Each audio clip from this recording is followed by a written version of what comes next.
welcome to number 8 and the last in this current series of reflections. For 7 months you have been watching a hand write the word now on a board, and watching that even before the hand has reached the last W of now, the first letter has begun to fade.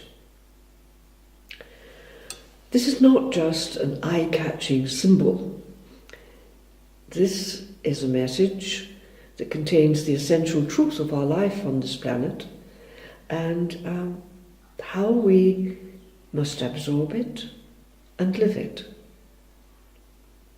The way we presented it to you here, with the hand writing the word on a special board, is part of spiritual practice in the Buddhist Zen tradition. Well, some of you may have met this before. It reminds us that we only know the beginning in the end, and we only understand the end in the beginning. Life on planet Earth, in time-space, is life through a series of opposites. Light and darkness, day and night, winter and summer, goodness and evil, and so on and so on and so on. We understand one in the experience of the other.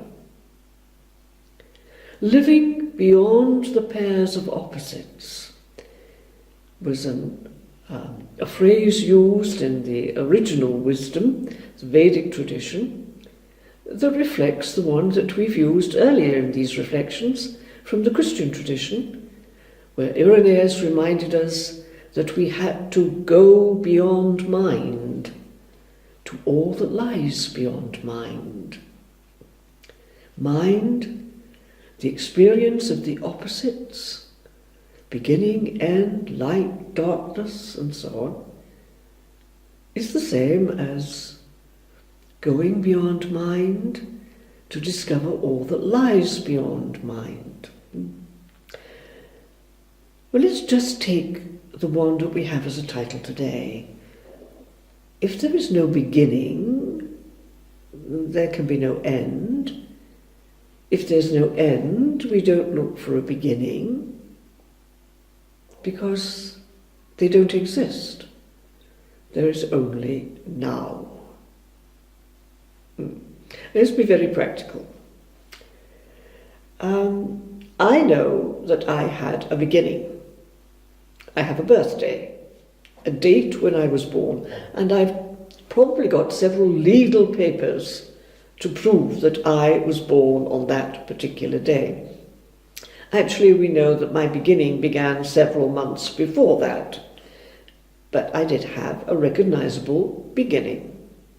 I also know that I will have an end. And probably then other people will have certain certificates proving that I have had an end, that I have died. So I have a birth and I have a death. I have an entry point and I have an expiry date, which I don't know yet. In fact, never will. Because when the expiry date comes, I will not be in time-space any longer. Where will I be? Beginning and end in time-space? Is that all there is? If you're already finding questions arising in your mind, don't be surprised. As human beings, we have always had an insatiable curiosity to know, even to prove, what went before the beginning. The beginning of what? The beginning of time? The beginning of the universe?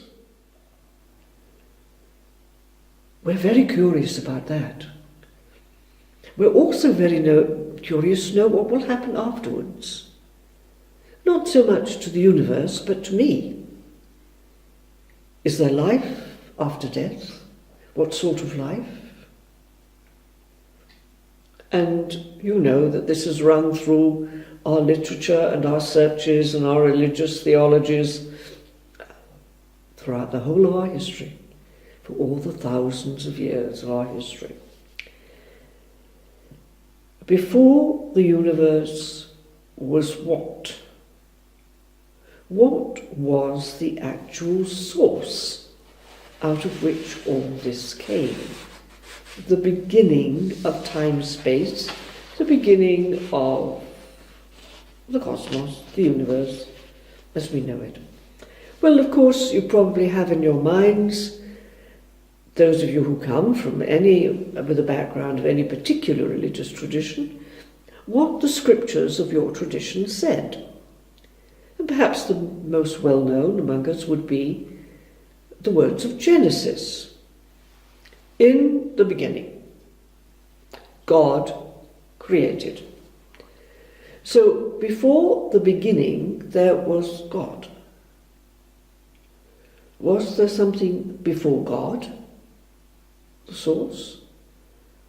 In the beginning, there was God, and God created simply by saying, "Let there be light," and there was light. We spent centuries discovering what light is. When you get to the New Testament scriptures, the first three books, Matthew, Mark and Luke, are not really concerned with the beginning. They don't go any further than the beginning of the life of Jesus of Nazareth. John refers back to Genesis. In the beginning was the Word, the Logos. The Logos was with God, so God always was there before the beginning, and so on. We're probably most familiar with those scriptures, but for those of us who are interested, the older scriptures, the Vedic tradition, says things rather differently, has the same questions. Human nature still has the same questions. But if we look at the Book 10 of the Rig Veda, we get this hymn of origins. At first, there was neither being nor non-being. Nothing. There was no death and no deathlessness. Of night and day there was not any sign. So the pairs of opposites did not exist. So there was nothing. But we can't understand nothing without something. Emptiness without fullness. Our minds really come up against a difficulty. And they are meant to. What does the Rig Veda go on to say about that out of which everything came? The one without a second, the one that alone is, was, the one beyond, that one breathed without breath. By its own impulse, there was nothing else. Other than that, there was nothing else at all. And so on. Nothing. Emptiness, but we don't know what fullness was. A whole series of questions that don't seem to have answers. The wisdom of the Veda goes on in different descriptions and attitudes and images, but then comes to this, a straightforward question to us. Who really knows? Who can dare to tell it? Who can presume to say, I know what was before the beginning when there wasn't a beginning? So they suggest that, whatever it is, the source, the one without a second, that just moved we have to use some word, by its own impulse, by passion, by desire. And out of that, everything unfolded. That out of which creation has arisen. That one surely knows. But perhaps not. It's a perfect answer. Who knows? Who dares to know? We're just assuming that the source knows. We don't know anything. It is all mystery. The source is all mystery. A non-physical reality that cannot be known by us. We call it in our languages spirit. The ultimate reality which is non-physical and therefore cannot be known and understood by us through our physical minds and bodies. Mystery. For centuries we accepted these answers that came to us through philosophy and theology, were written down in the scriptures. We accepted them as authoritative, the words of the religious tradition, depending, of course, on the search of mind to come to an answer. But this was very often and very soon challenged by science, which is also the use of the mind and the intelligence and experimentation, to see if it can find an answer to the question, in the beginning, before the beginning of space-time, what? And at the end of space-time, what? And where am I in all this uncertainty or mystery?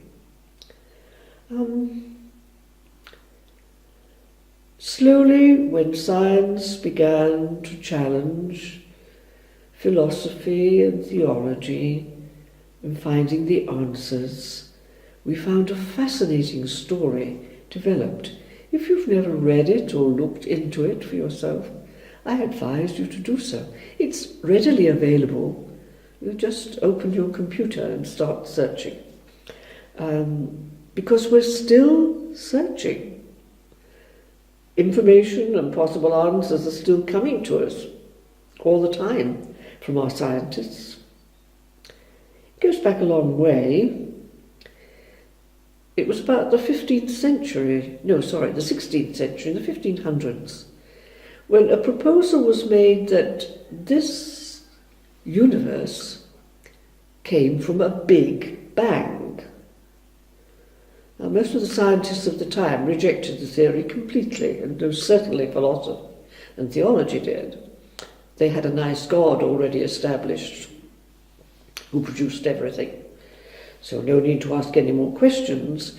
But, of course, science did go on asking the question, and eventually scientists became more and more convinced that there had been a big bang, a coming together of certain physical properties in just exactly the right proportion to cause what we call an explosion, out of which everything that exists now exists. So in other words, the God, who is the source of it all, is a big bang. And it's still going on. That's very interesting. For many years, from the 16th century, when we first discovered or created the telescope, which told us, among other things, that the idea we had of the vastness of this cosmos was just too small. When the telescope was first turned towards the night sky and the stars that were visible to our eyes, they exploded into an enormity that we found incredible, we also discovered something else round about the same time. Watching the orbit of planets, that our Earth was not the centre of the whole of the universe. And so on, and so on, and so on. Slowly, the searchings of science and the searchings of theology began to form more of a partnership.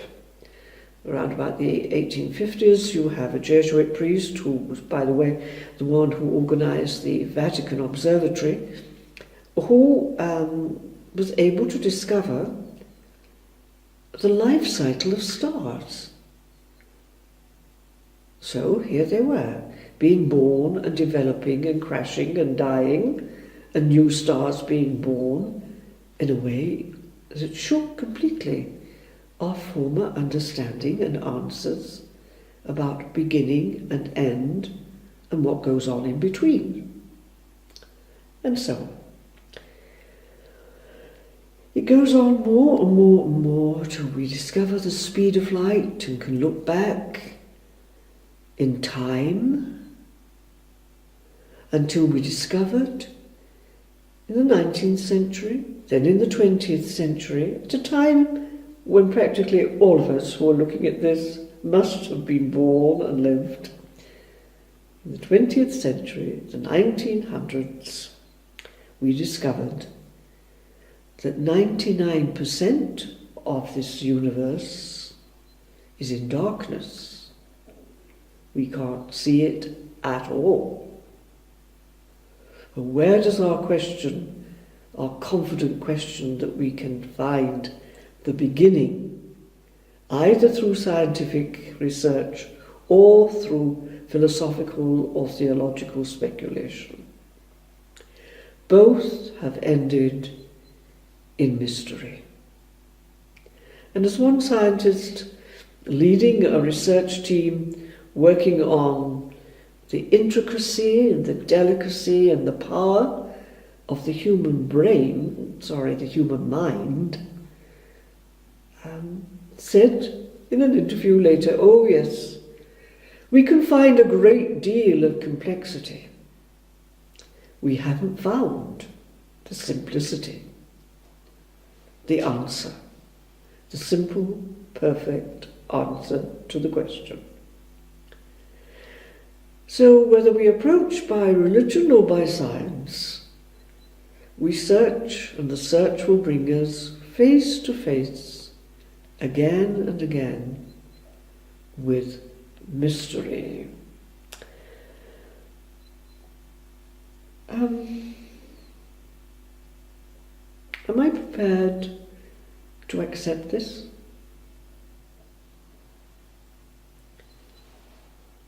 Well, if we remember that we have had in every tradition, and we've reflected on this before, in every tradition and in every culture, those who have claimed to have experienced the mystery, not with the mind, no, not with the body, power, senses, no, but with the reality that is beyond them both. The mystery which is the source, which is non-physical, which is the one without a second. God is the more familiar word we use, but that God is spirit and God is. And we can know God, we can experience God, not with the mind or the body senses and psychic powers, but directly spirit to spirit. Now, even with our rather limited mind, we can work out that if we can do that, then we must also be somehow spirit, the same nature of that as that great mystery which our minds cannot understand. We are also spirit. We have also unfolded as has everything else that exists, or ever has existed, or ever will exist, all unfolded out of that one source, the mystery, the spirit by nature, that we call God by so many names. And this we can know, spirit to spirit. And then that sentence makes a little more sense. In my end is my beginning. Is there life after death? For me? Well, certainly not physical life. The brain and every other part of my physical equipment will have disappeared by then, either ashes or dust. It will have gone. So there must be a life that is life now, that doesn't exist only after the physical death. Life, the fullness of life. The life I experience, the life that I am. But I can only experience it now, in space-time. There is no past or future. There is only this millisecond when I am alive. So to be fully alive, I need to be fully awake to this now, this moment. Easy to say. Not so easy to wake up to that truth. That's why we need the practice. That's why we had the picture that we used at the beginning of these reflections. Something extremely simple, but incredibly powerful. Watching that even the simple word that I write in this moment, as I am writing it, it is already fading into non-existence. Many of our poets throughout the centuries have tried to capture this and remind us. You're probably aware of the famous line, "The moving finger writes, and having written, moves on. And all your piety and wit can't cancel even a line of it, nor all your tears wash out a single word of it." Our life is written, second by second, millisecond by millisecond, and it's gone. But I am fully alive, with the life that is not time-bound. It's not ruled by the pairs of opposites, night and day, light and darkness, etc. To wake up to my true life now is to be truly alive, in the only way it is possible to be truly alive. Simple. The practice is simple, but we need to do it. The board you saw used for these reflections comes out of the Zen tradition. But you don't need a Zen board. You just need something that stops you and makes you stand or sit for a moment. Just saying, awake, I am alive now. I cannot go one step back in life to a former time. I cannot go forward to what might yet be, but is not. In spite of all the wonderful science fiction movies and time machines, we cannot do it. We live in the present moment. In the 18th century, Christian mystic called it the sacrament of the present moment. A sacrament is a meeting, a special meeting, where something in space-time triggers, as it were, the experience that is beyond space-time, the present moment. No past, no future, only now, and now, and now, and so on.